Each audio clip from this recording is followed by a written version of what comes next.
नमस्कार। आज मैं फिर आपके सामने अपराध की एक और घटना लेकर आया हूं। आज का अपराध बताने के पहले मैं कल से शुरू हुए रमजान पाक महीने की सबको मुबारकबाद देता हूं, पूरे किस्सा कोई परिवार को। रमादान करीम कल से शुरू हुआ है, अगले 30 दिनों तक चलेगा और ईद की सिवैयां और मिठाई के साथ समाप्त होगा। पूरे महीने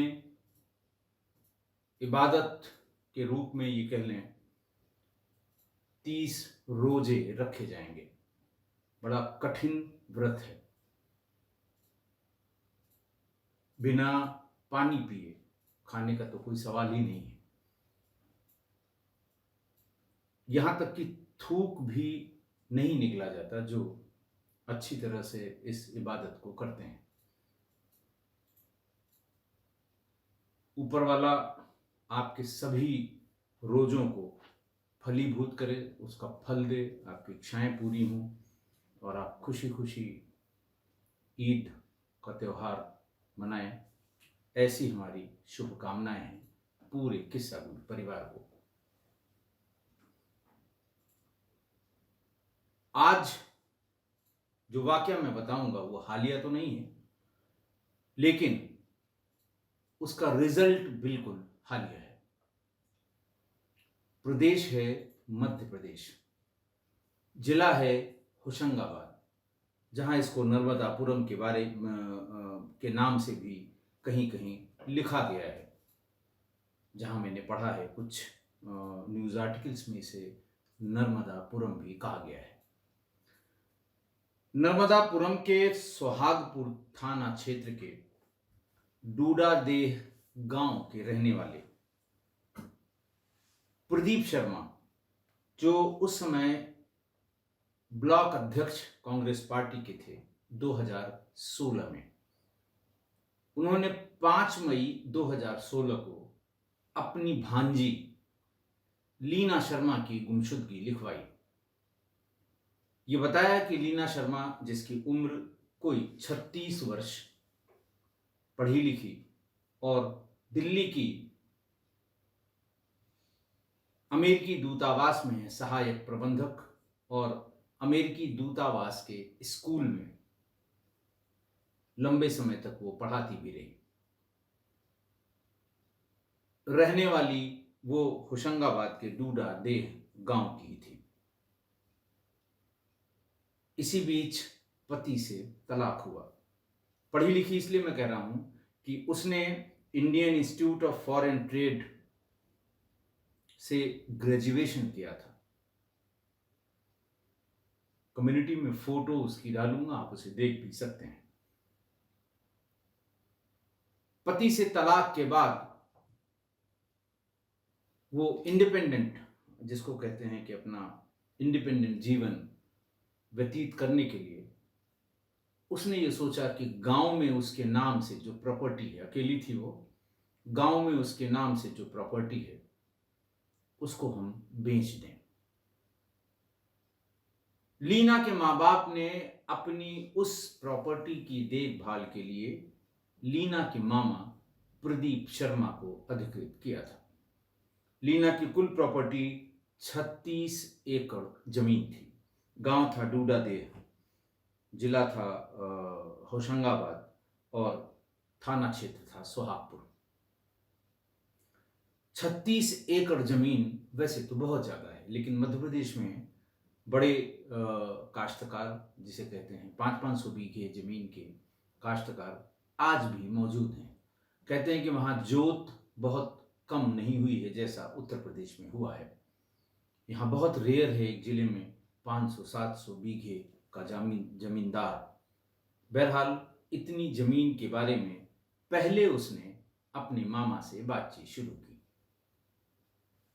मामा ने तमाम बातें कही कि पापा दे गए थे और मैं इसकी 30-40 साल से मैं इस पर खेती कर रहा हूँ, रखवाली कर रहा हूँ, कि कोई इसको अतिक्रमित नहीं कर सकता, किसी ने कोई फ्रॉड नहीं किया। मैं अपने पद और प्रभाव का इस्तेमाल करके तुम्हारी इस जमीन को इतने दिन से बचाता चला आया हूं, और अगर तुम्हें बेचना ही है तो मैं इसका इतना पैसा दे दूंगा।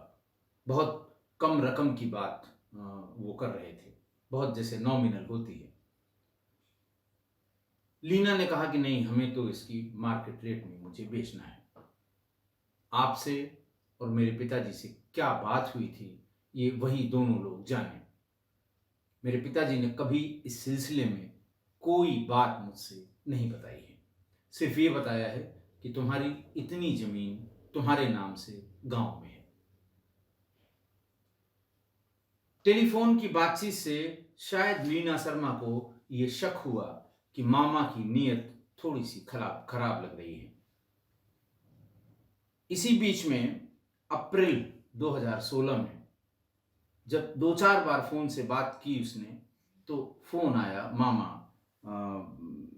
प्रदीप शर्मा का, और उसने कहा कि बेटा ऐसा करो, समय निकाल कर चली आओ, और तुम्हारी जमीन का मैं दाम, या तुम खुद पता करके कि क्या इस समय रेट चल रहा है, दाम लगवा देता हूं, तुम उसको डिस्पोज ऑफ कर दो। अपने मन में तुम कोई संशय रखोगी, मुझे कष्ट होगा। भांजे या भांजी को कष्ट देकर हम मध्य प्रदेश में हमारे यहाँ भांजे को सबसे पवित्र माना जाता है। बहरहाल इस तरह की चिकनी चुपड़ी बातें की, और लीना शर्मा को लगा कि मेरे मामा का हृदय परिवर्तन हुआ है। अब वो कोई टेढ़ी मेढ़ी बात नहीं कर रहे हैं, हमें आसानी से वहां जाकर अपनी प्रॉपर्टी को डिस्पोज ऑफ करने में मदद मिलेगी। लिहाजा लीना शर्मा 2016 को आ गई, और उन्होंने रेवेन्यू ऑफिसर से संपर्क किया। चूंकि वो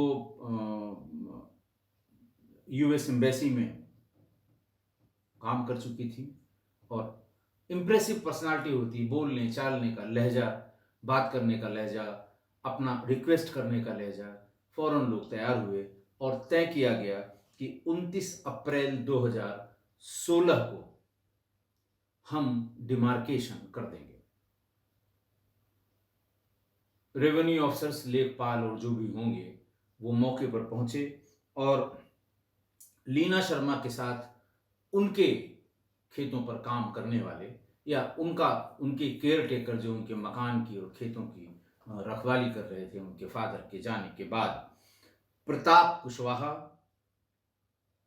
और गंगाराम और तुलाराम रेवेन्यू ऑफिसर्स, मतलब उनकी टीम के साथ ये मौके पर गई। नापजोक शुरू हुई। नापजोक के बाद 10 एकड़ 41 डेसिमल जमीन प्रदीप शर्मा के कब्जे में पाई गई। कुल 36 एकड़ में से 10 एकड़ जमीन रेवेन्यू रिकॉर्ड के हिसाब से, नक्शे के हिसाब से मामा जी ने कब्जा कर रखी थी। नाप हो गई। नाप के तुरंत बाद हदबंदी उसको कहते हैं, डिमार्केशन कहते हैं, खंभा लगाकर और अपना अलग करना कहते हैं। कुछ लोग तार लगवा लेते हैं, कुछ लोग बाउंड्री बना लेते हैं। जब रेवेन्यू ऑफिसर्स ने उसकी रिपोर्ट दे दी कि नक्शे में इतने लट्ठे यहां से, इतने लट्ठे यहां से, ये आपकी भूमि है, उसी दिन वो पत्थर वहां, पहले तो चारों तरफ चौहद्दी जिसको कहते हैं, उसको पत्थर को उसमें गाड़ के, और ये मान लिया जाता है कि इन दोनों पत्थरों या चारों पत्थरों के बीच में जो जमीन पड़ती है वो उस व्यक्ति की है जिसके लिए रेवेन्यू ऑफिसर्स ने नापजोक की है। पत्थर गड़वाया तब भी कोई कुछ नहीं बोला, लेकिन जब उसकी फेंसिंग कराने लगी, बीच में वो पत्थर के खंभे आते हैं गाड़ के और तार बांधने लगी, तो मामा जी और उनके कर्मचारी राजेंद्र और गोरे वहां पहुंच गए।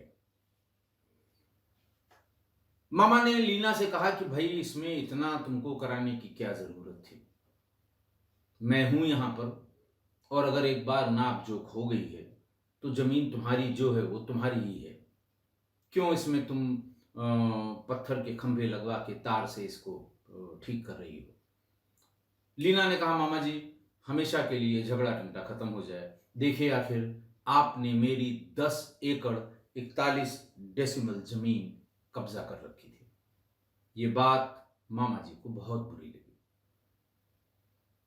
उन्होंने डांटा, फटकारा और उन्होंने कहा, खबरदार, अब इसके आगे तुम कोई काम नहीं करोगे। जाओ रेवेन्यू ऑफिसर्स के पास, एसडीएम के पास, और जो लोग भी आए थे नाप करने, उनको बुला के लाओ।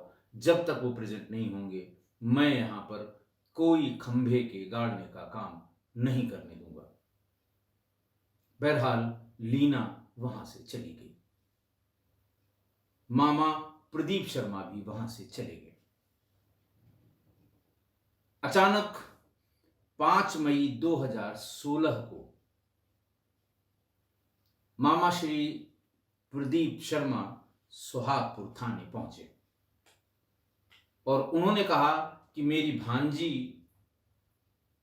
दिल्ली से आई थी जमीन के कुछ बंटवारे के सिलसिले में। उस दिन नापजोख हुई थी, उस दिन उसने इसका डिमार्केशन भी कराया था, लेकिन उसके बाद से उसका पता नहीं चल रहा है। उसका नंबर स्विच ऑफ है। मैंने दिल्ली भी बात की है जहां वो रहती थी, और उसकी एक मित्र थी दिव्या से भी बात की, तो वो भी परेशान थी कि साहब ये मोबाइल तो कभी ऑफ नहीं करती। 3 दिन हो गया, उसका कुछ पता नहीं है, वो दिल्ली भी नहीं लौटी। और दिव्या ने दिल्ली के अपने थाने पर भी ये सूचना दी कि 29 तारीख को लीना शर्मा दिल्ली से होशंगाबाद अपने मामा के बुलावे पर गई थी। अब उसका कोई पता नहीं लग रहा है। लेकिन वही है, दिल्ली पुलिस भी, पुलिस तो पुलिस, चाहे दिल्ली की पुलिस हो, चाहे मध्य प्रदेश की, चाहे उत्तर प्रदेश की, अरे कहीं चली गई होगी भाई। इतनी कोई छोटी सी थोड़ी है, पढ़ी लिखी है, यूएस एम्बेसी में काम कर चुकी है, कहां चली जाएगी? गई होगी किसी के साथ। ये वर्ड हर हाल में जिन लोगों का पुलिस से साबता पड़ा होगा, पुलिस थानों का कोई तजुर्बा होगा, या किसी के घर में इस तरह की कोई घटना हुई होगी और वो पुलिस के संपर्क में आया होगा, तो शुरुआती कमेंट या शुरुआती जुमला पुलिस का, चाहे वो सिपाही हो, चाहे अरे भाई देखो अभी कहां तुम लोग आफत मचा देते हो, कोई बच्ची नहीं है, बालिग है, गई होगी किसी के साथ, पता लग जाएगा। अच्छा ठीक है, कल इसकी फोटो और ये सब ले आना। बहरहाल चूंकि प्रभावशाली व्यक्ति थे प्रदीप शर्मा, थाने पर जब उन्होंने गुमशुदगी लिखाने के लिए कहा, तो छोटे मोटे इनिशियल सवाल कि साहब कब तक थी और कब देखी गई, अंतिम कब देखा, अंतिम बार किससे बात हुई, ये सब कह सुन के बात खत्म कर दी गई और गुमशुदगी लिख ली गई। इसी बीच यूएस एम्बेसी से भी फोन आया, दिल्ली के कुछ राजनीतिक व्यक्तियों ने भी फोन किया, दिव्या ने फोन किया, उसके तमाम कोलीग्स ने जिला पुलिस को फोन किया कि साहब पता तो करिए, पुलिस तो यहां हिल नहीं रही है दिल्ली में। और सही बात यह थी कि होशंगाबाद की पुलिस भी जगह से हिल नहीं रही थी। बहरहाल काफी मशक्कत के बाद पुलिस अपनी जगह से हिलना शुरू हुई। लगभग 12 दिन हो गए थे, उसका कोई पता नहीं लग रहा था। 10-12 दिन बाद पुलिस ने लीना की कॉल डिटेल निकलवाई, अंतिम लोकेशन, अंतिम बातचीत, तमाम तरह की जो जानकारियां सीडीआर से मिलती हैं। तो ये पता लगा कि आखिरी बार प्रताप कुशवाहा और ऑटो ड्राइवर से उसकी बात हुई थी। प्रताप कुशवाहा लाए गए, ऑटो ड्राइवर थाने पर लाए गए, पूछताछ शुरू हुई। इन दोनों ने ये शंका व्यक्त की और ये पूरी बात बताई कि उस दिन मौके पर क्या हुआ था, कितने गुस्से में प्रदीप शर्मा ने तार लगाने का काम रुकवा दिया था और क्या क्या बातें कही थी। और जब लीना शर्मा ने ये बताया कि हमारी 10 एकड़ ज़मीन आपने कब्ज़ा कर रखी थी, आज मैंने उसको मुक्त कराया है, हम आप पर भरोसा नहीं कर सकते। इसके बाद किस तरह वो तमतमा कर, यहाँ तक कि उन्होंने बताया कि धक्का-मुक्की भी हुई। ये बात कहते ही उसने लीना शर्मा को धक्का दिया, वो गिर पड़ी। उसके बाद फिर उसने उठ के उनके साथ के किसी व्यक्ति ने जो बदतमीज़ी करने की कोशिश कर रहा था, उसको धक्का दिया। उसके बाद से इनका कोई पता नहीं है। पुलिस ने जब स्पष्ट रूप से ये जान लिया कि प्रदीप शर्मा कहीं न कहीं इन्वॉल्व है, तो 14वें दिन यानी 18-19 मई के आसपास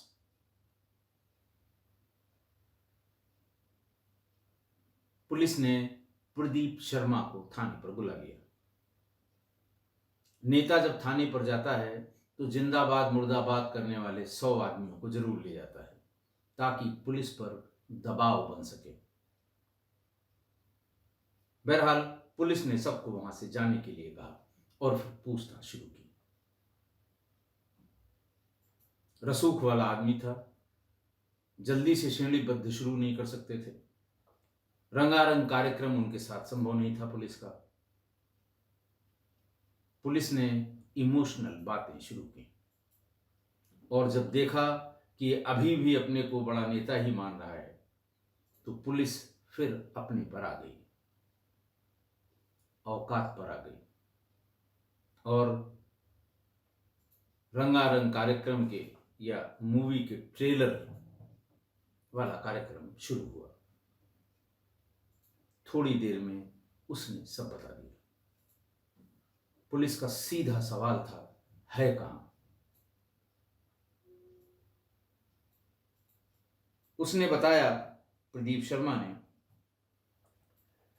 कि उसके शव को कामती रंगपुर के जिले में के जंगल में, कामती रंगपुर के जंगल में बरसाती नाले की गहराई में हमने दफन कर दिया है। चूंकि उस समय भीड़ भाड़ बहुत थी, धक्का मुक्की हुई, गिरी। जैसे ही वो घर को जाने लगी, लोग वहां पर बिल्कुल नहीं थे। वहीं पर सिर पर लाठी मारकर उसको गिरा दिया और मुंह को कूंचकर उसकी हत्या कर दी। हत्या करने के बाद अपने 2 नौकरों के साथ ट्रैक्टर पे लाद कर उसे कामती रंगपुर के जंगल में ले गए। पहले सामान्य रूप से थोड़ा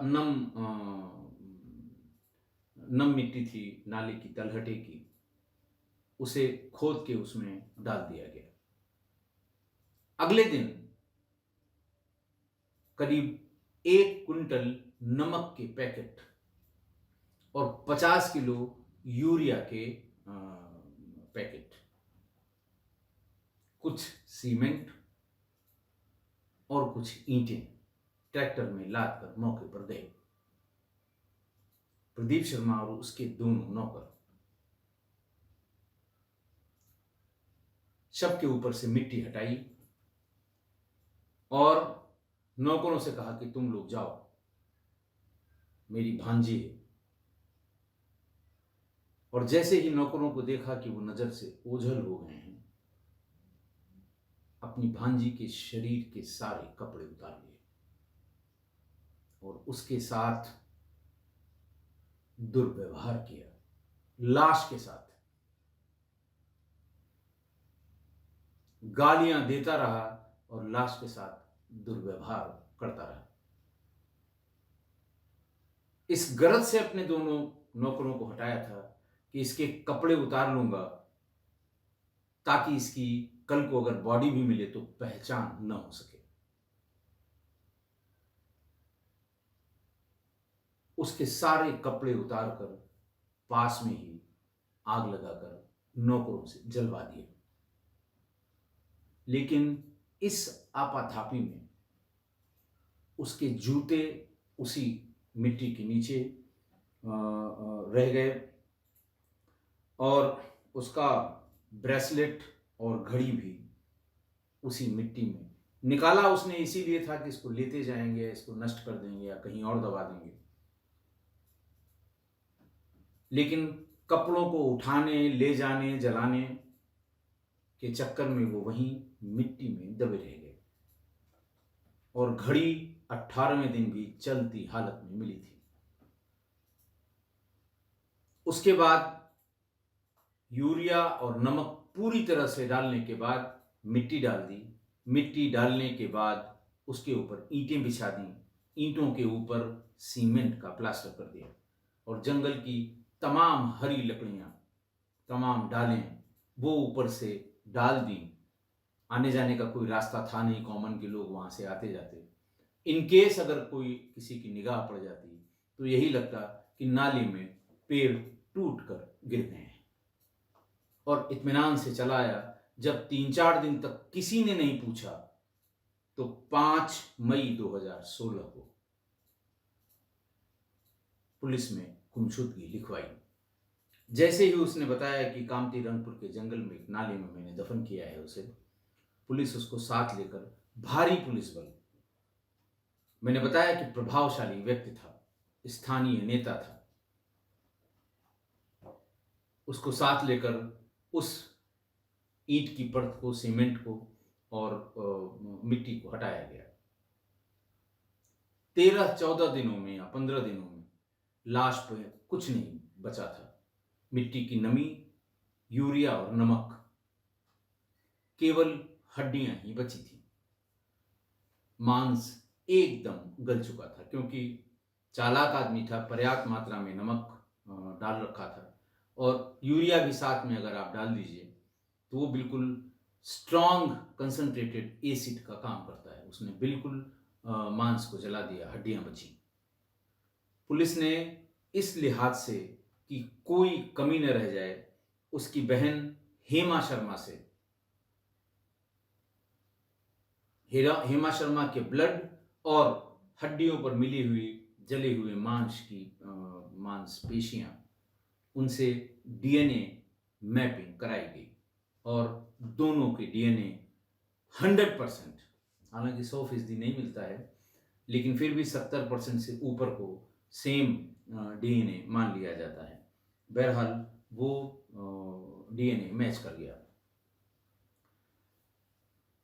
तीनों को प्रदीप शर्मा, गोरेलाल और राजेंद्र उनके नौकर थे और प्रदीप शर्मा स्वयंभू नेता थे, बड़े नेता थे और एक भांजी के मामा थे।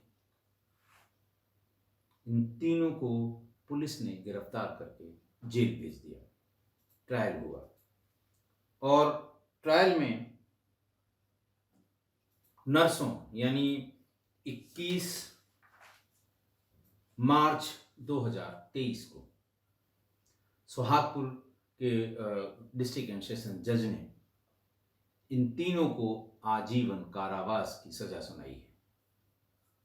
ये हालिया है और ये लेटेस्ट है।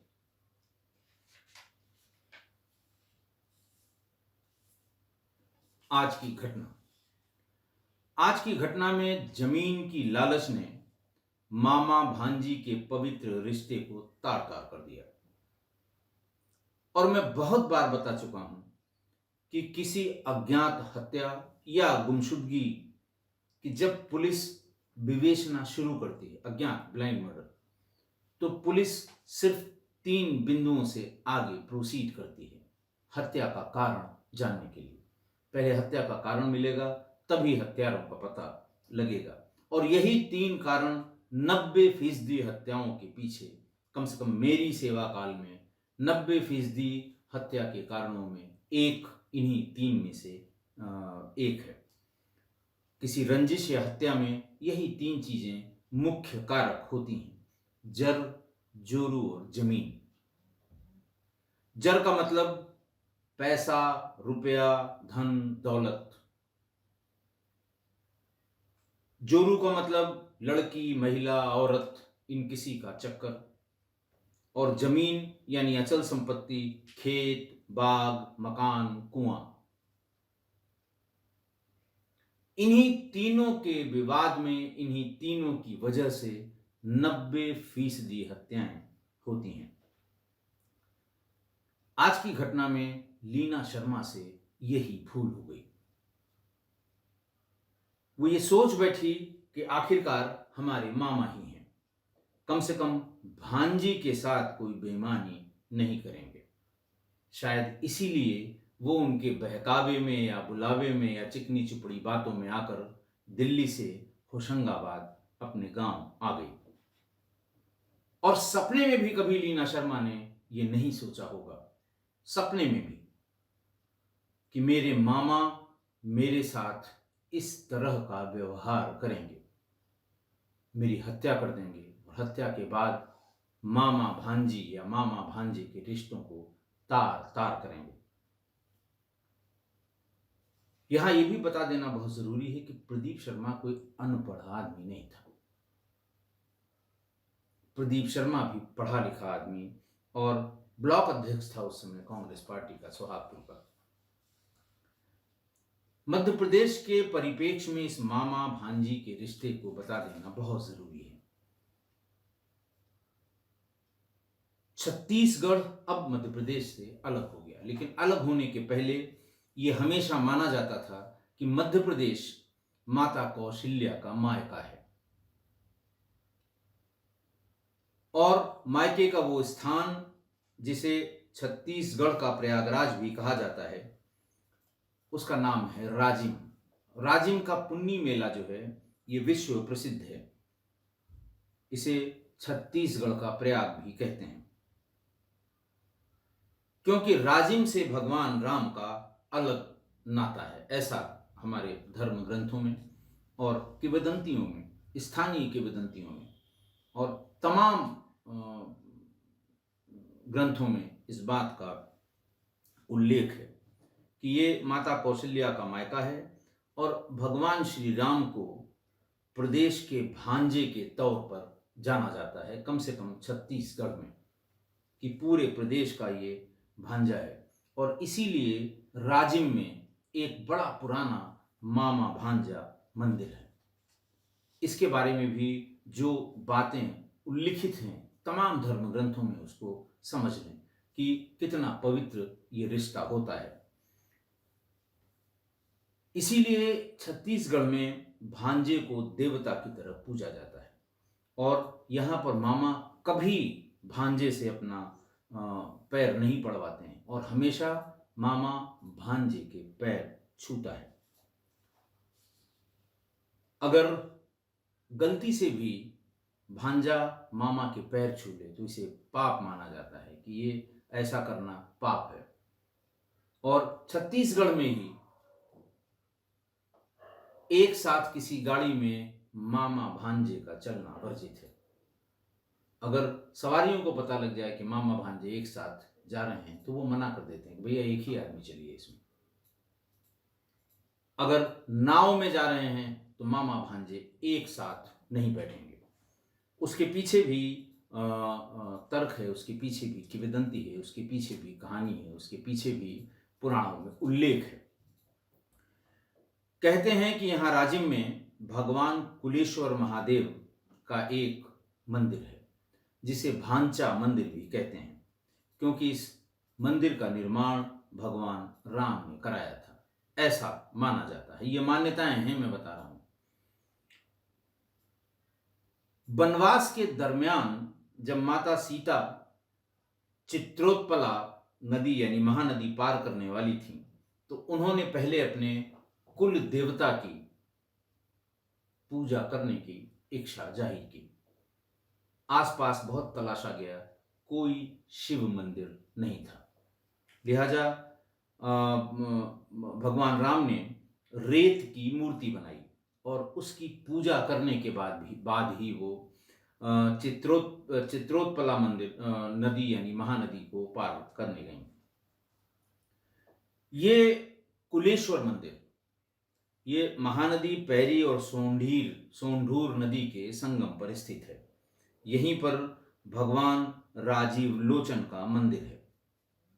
वहाँ जो स्थानीय बुजुर्ग हैं, जो वहाँ के रहने वाले हैं, वो कभी किसी से संपर्क हो तो वो आपको बताएंगे कि कभी बारिश में तीनों नदियों का पानी एक साथ, जब एक साथ उफान पर होता है तो वो मंदिर की तरफ बढ़ता है, और जैसे ही मंदिर ऐसा लगता है कि अब डूबने वाला है, तो किंवदंतियां ये कहती हैं कि वहां आवाज आती है कि मामा मुझे बचाओ, मैं डूब रहा हूं।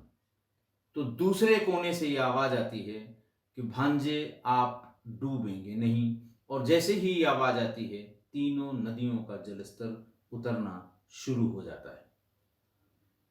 और तभी से ये मान्यता है कि मामा भांजे को एक साथ न तो नाव में चलना चाहिए, न नदी पार करनी चाहिए, न एक साथ यात्रा करना चाहिए, ताकि एक अगर उनमें से डूबने की कोशिश करे, डूबने की परिस्थिति बने उसके लिए, तो दूसरा उसको बचा सके।